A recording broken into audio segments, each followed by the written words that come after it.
Congratulations on Chicago PD. Thank you. Yeah.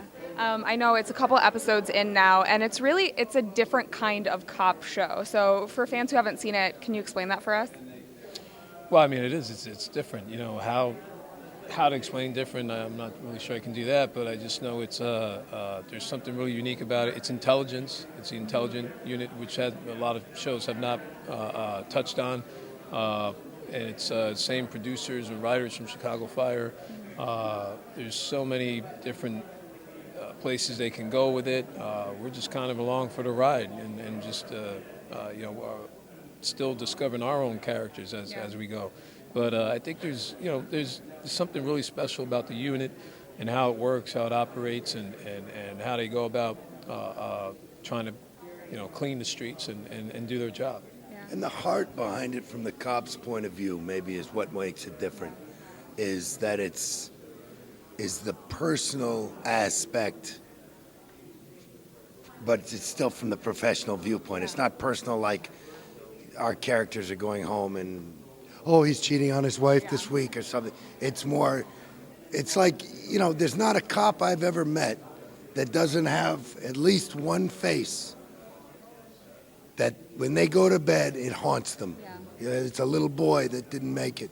And I mean, that's something that your character faces all the time is he has this like moral, I don't know, it's like this gray area. Yeah, where he doesn't always do the right thing, but it's what needs to get done to make things right. I know what I'm supposed to do, but I do what I have to do. Yeah.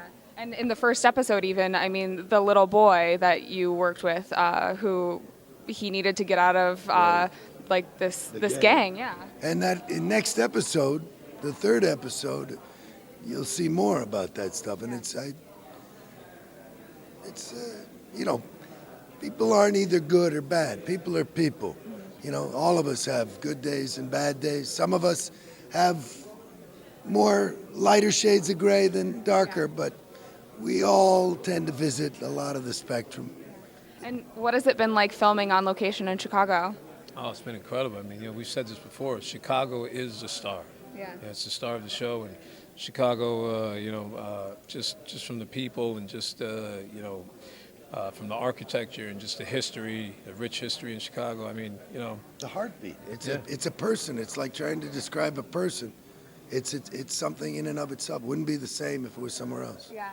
And what about training? I know you guys went through some intense training, learning how to shoot, learning how to stunt drive. What was that like? Well, I mean, it's needed. It was incredible, but I think the physical part of it. Hey, I mean, we've played cops before, and we've had a lot of training and stuff, from the physical aspect. But I think it was more of the toughest part was actually just sitting and talking with these real police officers and the guys that are really doing this on a day-to-day basis. And like Brian Luch, who is our technical advisor, the main technical advisor, taps right into what he just said about having a face that haunts you. I mean, these sitting there and just listening to them and hearing the stories and them sharing with us stuff that they don't share with other people. Right. But they know that we're being asked, and it's a great responsibility, but it's a responsibility to be their voice on TV and for everyone to see. So to me, that training aspect of it was great and is continuing. We keep doing that.